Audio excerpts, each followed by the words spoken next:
Visakhapatnam steel plant లో జరిగినటువంటి దుర్ఘటన ఏదైతే ఉందో ఆ దుర్ఘటనకి సంబంధించి మొన్న జగన్మోహన్ రెడ్డి గారు వచ్చి క్షతగాత్రులను వారి కుటుంబాలను పరామర్శించి వారికి ధైర్యం చెప్పినటువంటి సంగతులు మీ అందరికీ కూడా వారికి అండగా ఉంటాం ఖచ్చితంగా అని చెప్పి ధైర్యం నింపినటువంటి సంగతి ప్రతి ఒక్కరికి కూడా తెలిసినటువంటి విషయమే.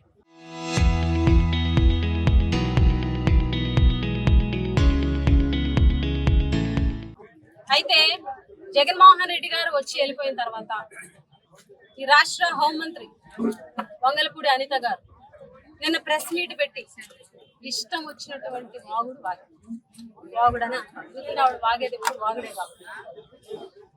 ఆవిడ ఏవైతే వ్యాఖ్యలు చేశారో జగన్మోహన్ రెడ్డి గారిని ఉద్దేశించి జగన్మోహన్ రెడ్డి గారికి స్టీల్ ప్లాంట్ గురించి మాట్లాడే హక్కు లేదట, జగన్మోహన్ రెడ్డి గారిని చూస్తే నవ్వు వస్తుందట, జగన్మోహన్ రెడ్డి గారు స్టీల్ ప్లాంట్ గురించి ఎప్పుడు మాట్లాడారట, జగన్మోహన్ రెడ్డి గారు స్టీల్ ప్లాంట్ ని ప్రైవేటీకరణ చేసేయాలనుకున్నారు. అసలు లోకేష్ గారికి పవన్ కళ్యాణ్ గారికి ఉన్న అభిమానులు అంత అభిమానులు జగన్కు ఉన్నారా అని చెప్పేసి అనిత గారు మాట్లాడడం జరిగింది. అనిత గారికి ఒకటే సూటిగా ప్రశ్నిస్తున్నాం, మీ ముఖ్యమంత్రి గారు చంద్రబాబు నాయుడు గారు స్టీల్ ప్లాంట్ లో దుర్ఘటన జరిగి సుమారుగా 8-9 మంది చనిపోతే, కొంతమంది చనిపోయే స్టేజ్ లో అంత దారుణమైనటువంటి దెబ్బలు ఉన్నటువంటి పరిస్థితులు ఉంటే, అంటే 90% కూడా బర్న్ అయిపోయిన వాళ్ళు, మృత్యువుతో పోరాడుతున్న వాళ్ళు ఉంటే, ఇంత దుర్ఘటన జరిగిన తర్వాత ఇంత సంఘటన జరిగిన తర్వాత మీ ముఖ్యమంత్రి గారు ఎందుకు రాలేదు? మీరు బాధితులకి ₹1 కోటి ఎందుకు ప్రకటించలేదు? మేము ప్రశ్నిస్తున్నాం.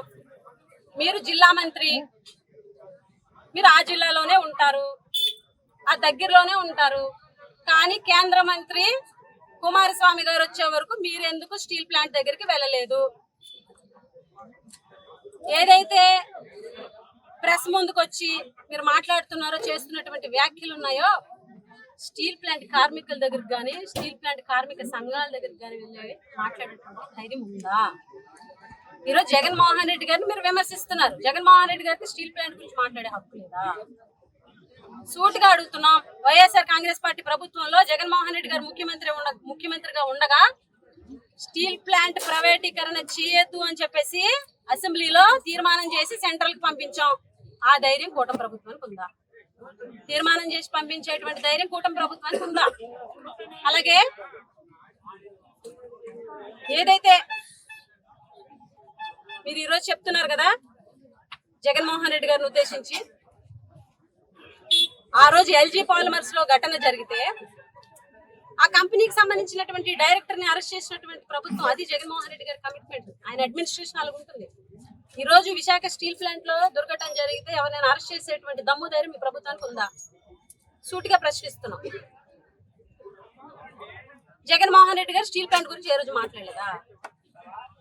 ప్రధానమంత్రిగా నరేంద్ర మోడీ గారు సభ పెట్టినప్పుడు లక్షల మంది ప్రజల ముందు నరేంద్ర మోడీ గారి దగ్గరే స్టీల్ ప్లాంట్ ప్రైవేటీకరణని వ్యతిరేకించినటువంటి నాయకుడు వైఎస్ జగన్మోహన్ రెడ్డి గారు.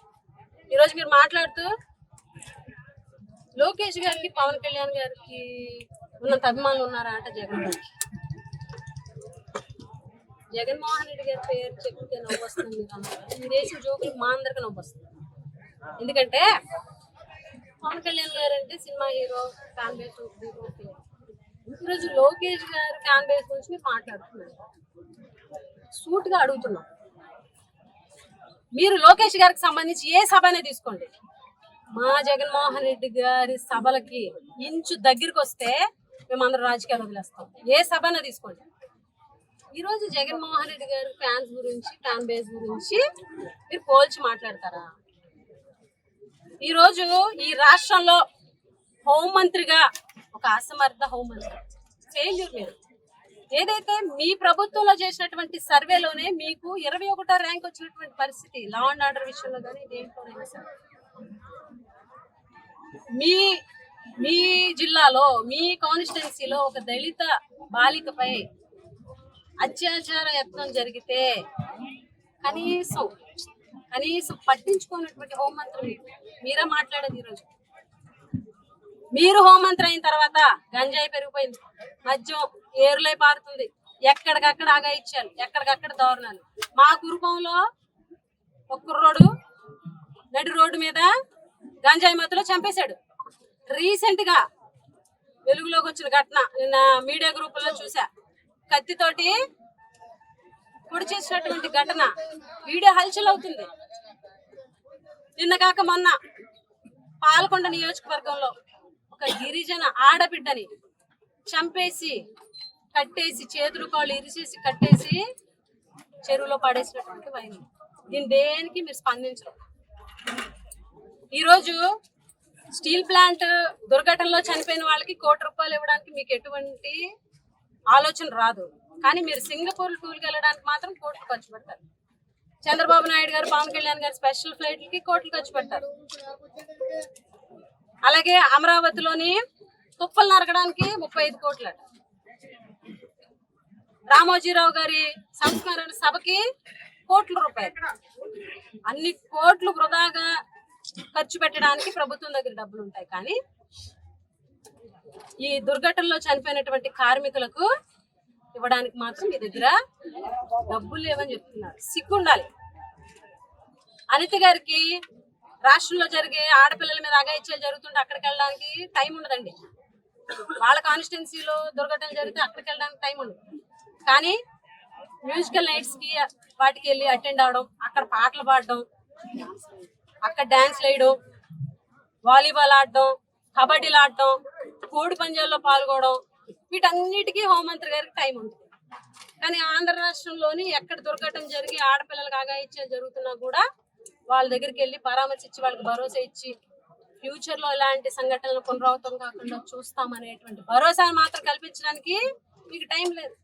మన విశాఖపట్నంలోనే దారుణంగా ఒక ఆడపిల్లని చంపేసి ముక్కలు ముక్కలు కట్ చేసి ఫ్రిడ్జ్ లోని బయట పడేసినటువంటి దుర్ఘటన మీరుంటున్నటువంటి జిల్లాలోనే జరిగింది. మీరు ఇన్ఛార్జి మంత్రి విజయనగరంకి అక్కడ ఒక రౌడీ షీటర్ అంతిమ యాత్రలో జరిగినటువంటి గలాట ఎంత సిగ్గుచేటు. వాళ్ళు చేసినటువంటి హడావిడి మీరు మాట్లాడుతున్నారు. అలాగే ఆవిడ మాట్లాడుతూ ఇంకో మాట అన్నారు.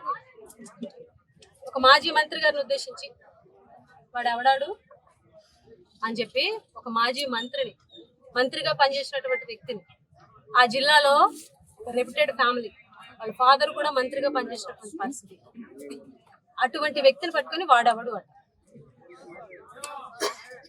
హోంమంత్రి పదవి వస్తే 2 కొమ్ములే ఎక్స్ట్రా రావు, ఏది పడితే అది మాట్లాడడానికి. రేపొద్దున మీ మంత్రి పదవి అయిపోయిన తర్వాత ఎవరో ఒకళ్ళు అది వస్తుంది అని అన్నారనుకోండి, బాగోదు కదా. నోరు అదుపులో పెట్టుకుని మాట్లాడాలి.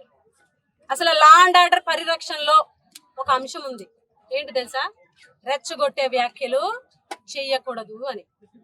కానీ లా అండ్ ఆర్డర్ని, శాంతి భద్రతల్ని పరిరక్షించే హోంశాఖ మంత్రే ఈరోజు రెచ్చగొట్టే వ్యాఖ్యలు చేస్తూ ప్రెస్ ముందుకొచ్చి ముఖ్యమంత్రిని పట్టుకొని వాడు వీడు, మంత్రులుగా పనిచేసిన వాళ్ళని మాజీ ముఖ్యమంత్రులు పట్టుకొని వాడు వీడు అని చెప్పి సంబోధిస్తుంది. సభ్యతా సంస్కారం అనేది పుట్టుకతో ఎవరికి రాదు. మనం పెరిగే వాతావరణాన్ని బట్టి, మనం పెంచిన తల్లిదండ్రులను బట్టి వస్తుంది.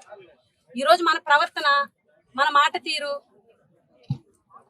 మనం చేసేటువంటి విమర్శలు, మన హావభావాలన్నీ కూడా మన సభ్యతా సంస్కారంలో ఇమిడి ఉంటాయి. మనం ఆ సభ్యతా సంస్కారం మరిచి మాట్లాడితే తిట్టేది మన తల్లిదండ్రులు ఎవరైనా సరే. ఈరోజు మీరు మీ శాఖలో చూపించండి. మళ్ళీ ఇప్పుడు అంటది చంద్రబాబు నాయుడు గారు టీ పెట్టారట. సార్ టీ పెట్టారు ఆ రోజు, నేనున్నా ఆ రోజు, నేను తాగా ఆ రోజు, నాకు చాలా అదృష్టం అని చెప్పి ఆవిడ తెలుసు చంద్రబాబు నాయుడు గారు టీ పెట్టలేదు. చంద్రబాబు నాయుడు గారికి తెలుసు ఆయన టీ పెట్టలేదు. ఏంటంటే ఇక్కడ యాక్టింగ్ అనమాట. అయితే ఆర్టిస్టులను చూసి మేకప్ వేసుకోవడం చూసాం, కానీ ఇప్పుడు మేకప్ వేసుకుని ఆర్టిస్ట్ అయిపోతుంది. ఆర్టిస్ట్ లాగా నటించడం, మంత్రులు పట్టుకొని ఆడియుడు అంటాం. వాస్తవానికి చెప్పాలి అని అంటే ఈవిడికి హోంమంత్రి శాఖ కాదు, సభ్యత సంస్కారహీనం అనే శాఖకి మంత్రిని చేయొచ్చు, ఒళ్ళు బలుపు అనే శాఖకి మంత్రిని చేయొచ్చు. 25 మంది మంత్రుల్లో 25 మంది మంత్రులకి శాఖలు ఇస్తే, ర్యాంకులు ఇస్తే, సభ్యత సంస్కారహీనం అనే ర్యాంక్కి ఈవిడ ఫస్ట్ ర్యాంక్ ఇవ్వచ్చు. మాట్లాడేటప్పుడు తిన్నగా మాట్లాడండి, సభ్యతతో మాట్లాడండి. మీరు మహిళని మర్చిపోయి మాట్లాడకండి. అసలు జగన్మోహన్ రెడ్డి గారి గురించి మాట్లాడే రైట్ మీకు లేదు. నేను ఒకటే చెప్తున్నా, మీ నోటు దురుసు తగ్గదు. ఎవరు ఎన్ని మందలించినా, ఎవరు ఎన్ని అన్నా నోటు దురుసు అనేది తగ్గదు. ఎందుకంటే ఆ నోటు దురుసు, ఇలాంటి వ్యక్తిత్వ హననం చేసేటువంటి వ్యాఖ్యలు,